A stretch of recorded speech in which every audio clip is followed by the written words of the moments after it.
안녕하세요. 한국 플랫폼 프리랜서 노동공제회 사무국장을 맡고 있는 송명진입니다.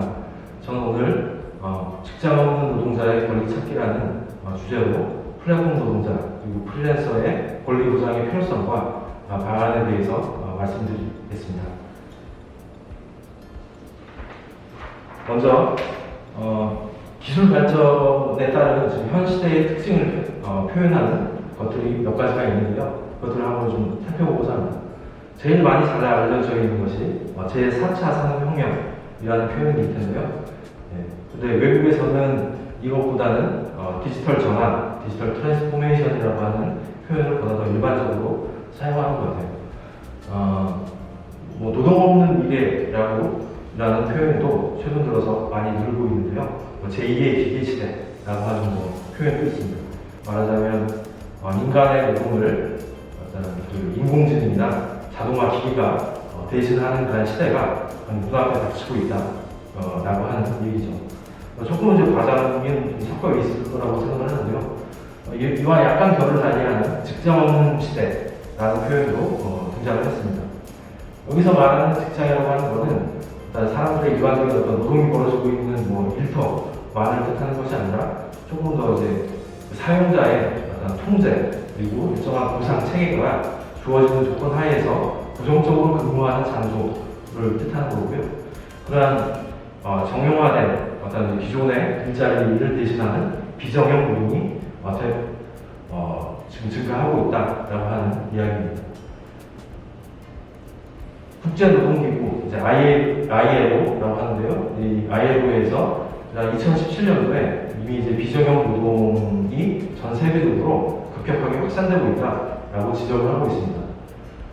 예를 들어서 기간제 근로 또는 계절 근로와 같은 임시직, 그다음에 호출 노동 또는 단시간 노동, 그다음에 파견이나 영역 같은 가져가는 고용, 그리고 실질적으로는 근로계약 하에서 일을 하는 노동자임에도 불구하고 형식적으로만 독립계약사로서 독립사업자로서 계약을 하는 위장자영업, 그리고 몇몇 소수에게 실제로 경제적으로 종속되어서 일을 하고 있는 종속적 자영업, 그리고 디지털 플랫폼 노동이 비정형 노동의 하나의 유형으로서 제시를 하고 있습니다.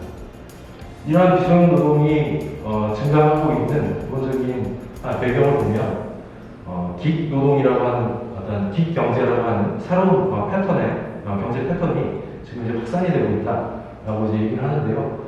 긱이라고 하는 거는 1920년대 미국의 재즈 클럽에서 일단 필요할 때만 계약해서 이제 하는 이제 밴드 또는 공연자를 뜻하는데요. 이러한 어떤 형태의 노동이 지금 노동을 활용하는 것이 계속해서 증가하고 있다라고 하는 얘기입니다. 이것이 또 될 수 있었던 이유는 지금 현재 경제의 서비스화가 지금 진전이 되고 또 한편으로는 과거에는 어떤 고정적인 장소에서 사용자가 직접적인 통제를 통해서만 노동을 효율적으로 관리를 할 수가 있었는데 비해서 지금은 기술이 발전돼서 그때그때 필요할 때만 노동을 잠깐 쓰고 그렇게 또 하는 그러한 노동자들을 관리할 수 있는 그런 기술이 발전됐다라고 하는 것이 배경이 있습니다. 디지털 플랫폼 노동이 또한 좀 확산이 되고 있는데요. 플랫폼, 미국의 우버, 우리나라의 배달행위와 같은 플랫폼을 통해서 임금이나 소득을 버는 노동이 증가하고 있기 때문에 비정형 노동이 전체적으로 이제 확산이 되고 있는 것이죠.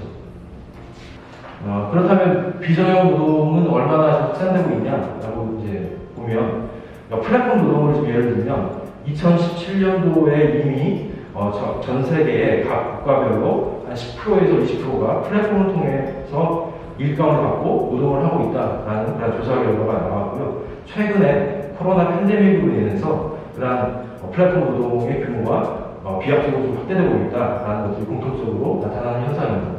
우리나라에도 마찬가지로 우리 일상생활에서 이미 다 경험을 하고 계실 텐데요. 배달 라이브도 주변에 많이 늘어나고 있고요. 대리운전 기사들도 7년 만에 한 2배 정도 규모가 커졌다라고 그런 결과가 나옵니다. 또 하나는 이제 3.3% 인적 명목으로 사업소득에 어떤 세금을 납부하는 그런 비임금 근로자라고 이제 얘기할 수 있는 사람들이 2016년도에 519만 명에서 2020년도에 704만 명으로 대폭 증가했다라고 하는 것들이 최근에 조사 결과로 나타나기도 했습니다.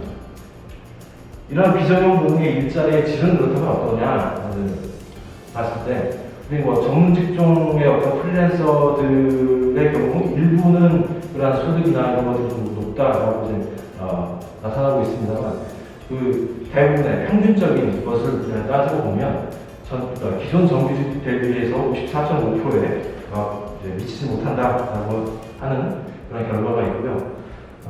그리고 이제 주 52시간 이상 장시간 노동을 하는 프리랜서들도 전체의 16.2%에 달하는데요.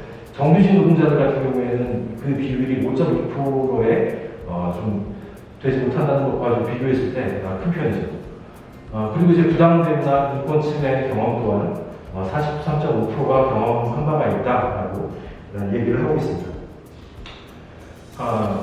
이러한 이제 비정규 노동자들의 어떻게 보면 상대적으로 열악한 일자리, 열악한 환경, 이건 결국 이제 개인의 자발적 선택이기 때문에 그런 결과 또한 전적으로 개인이 책임져야 되지 않냐라고 얘기를 할 수도 있을 것 같습니다. 하지만 우리가 좀 더 구조적인 측면에서 이것을 바라본다면 조금 다른데요. 예를 들어 대기업이나 공공부문과 같은 상대적으로 안정적인 일자리 같은 경우에는 관문 자체가 되게 허들이게 있습니다. 진입하기가 대단히 어려운 거죠. 그것보다는 조금 더 이제 진입하기 쉬운 어떤 임금 근로 일자리, 중소기업 일자리들 같은 경우에는 아직도 상당수가 장시간 노동, 저임금, 고용 불안 문제들이 나타나고 있고, 그냥 권리 보호에 있어서도 사각지대가 큽니다. 그리고 이제 이러한 중소기업에서 과거에 제공했던 일자리들이 전체적으로 비정형 노동의 형태로 일자리가 이렇게 전환이 되고 있는 거죠. 여기서는 개인의 선택, 자율적이지만 그 책임 또한 어떤 권리 보장도 없이 일을 하게 되는 거죠. 그래서 자리가 이제 소득이나 어떤 일자리가 불안정하고 또 이제 계약에 있어서도 그냥 불공정 문제들이 나타나고 그럽니다. 이러한 이제 선택이 구조적으로 제한되어 있고 이 결과가 너무 과도하다고 한다면 이거는 이제 개인의 어떤 책임으로만 묻기에는 좀 한계가 있는 게 아닌가라고 하는 것이죠. 비정형 노동자들의 일자리가 확대되는 데 있어서는 물론 이제 개인적인 또는 문화적인 요인들도 분명 있을 텐데요. 그 이면에 감추어진 사회 구조적 요인을 함께 봐야 한다라고 생각합니다. 먼저 정보통신 기술이 발전을 하면서 과거에 기업들이 하지 못했던 새로운 고용 유연화들이 지금 계속해서 가능해졌고 또한 기업들의 수명도 상대적으로 단축되고 있습니다. 그리고 전통적인 기업 문화도 약화가 되고 이에 따라서 과거에 양질의 일자리가 감소하고 임시직 일자리가 증가하고 있는 그래서 이런 것을 배경으로 해서 사실상 어떻게 보면 그런 선택 자체가 구조적으로 제한되어 있는 비자발적 선택으로 보는 것들이 맞지 않냐라고 생각을 합니다. 그렇다면 이제 직장이 없다고 권리도 없냐? 저희는 비정형 노동자들의 권리 보장이 반드시 필요하다라고 좀 생각합니다. 먼저 비정형 노동자들 스스로가 사회 부가가치 생산에 기여를 하고 있습니다. 기업의 생산활동이나 대다수 국민들의 일상생활에서 이미 중요한 부분을 차지하는 노동을 담당을 하고 있는 거죠. 여기에 맞는 사회적 보장이 당연히 필요하고요. 그 다음에 비정형 노동자들의 노동은 어떤 개인의 사업을 위해서 하는 것이 아니라 타의 이윤 창출을 위해서 하는 겁니다. 그래서 노동 제공에 따른 공정한 보상 그리고 정당한 대우는 어떻게 보면 상식인 거죠.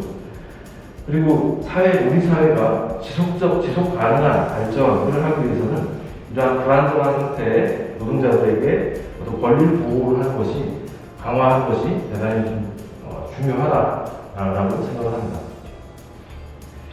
이런 비정형 노동자 보호는 전 세계적으로 이미 화두가 되고 있습니다.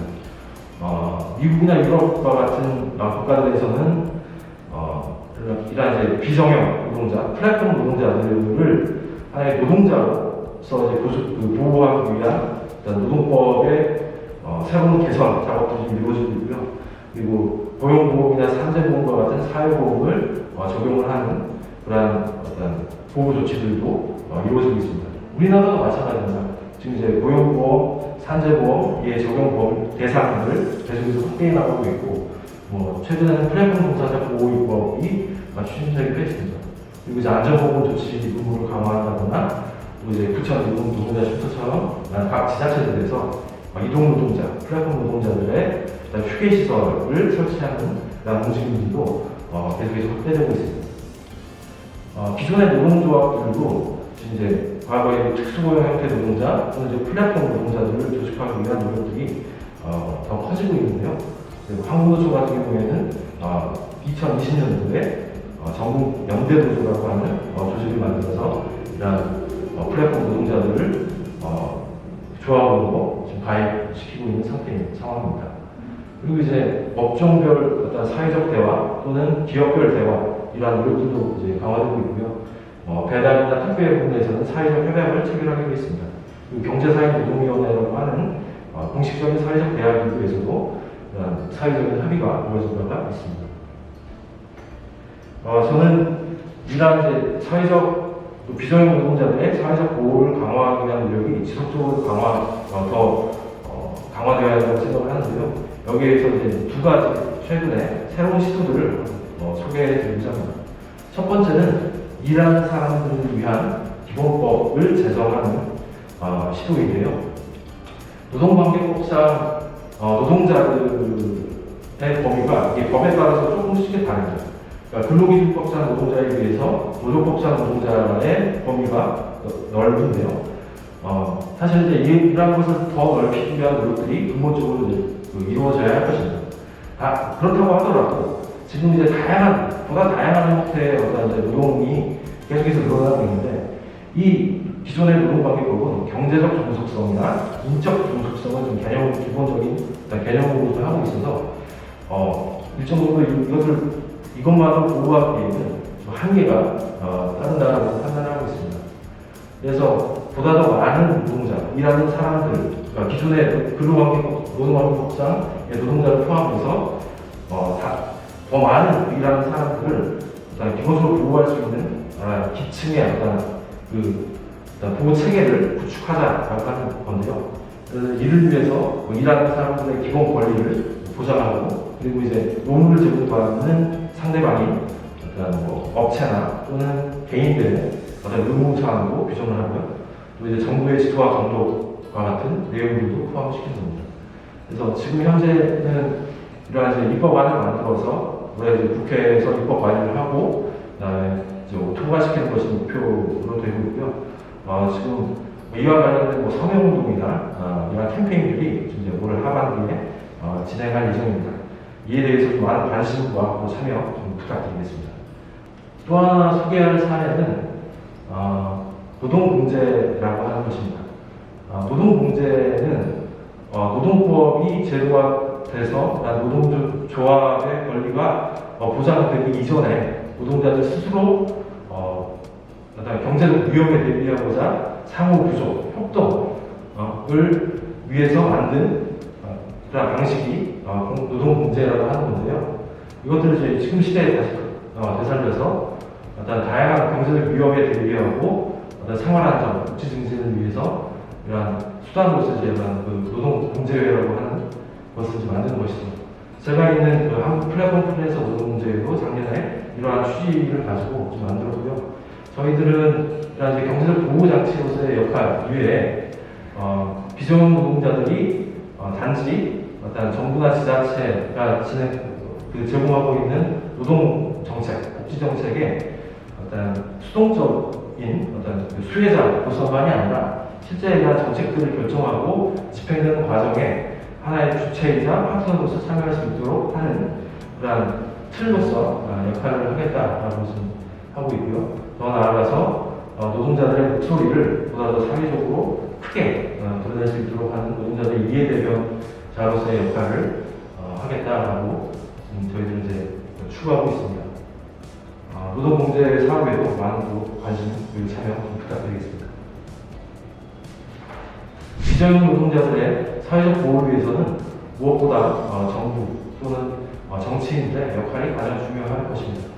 또한 노동조합이나 아니면 시민사회 연대와 지원도 당연히 필요할 것이고요. 하지만 이제 무엇보다도 더 근본적으로는 일하는 사람들 스스로가 어떤 권리 의식을 가지고 이런 스스로의 권익 증진을 위해서 하나의 주체로서 참여하는 것입니다. 지금 여러 가지 그런 것들을 할 수 있는 다양한 방식의 기회들이 지금 만들어지고 있습니다. 노동조합 또는 협동조합 또는 공제회 여러 방식인데요. 그러한 여러 가지 자리들의 작은 실천들을 함께 모아주셨으면 합니다. 지금까지 시청해주셔서 감사드립니다. 고맙습니다.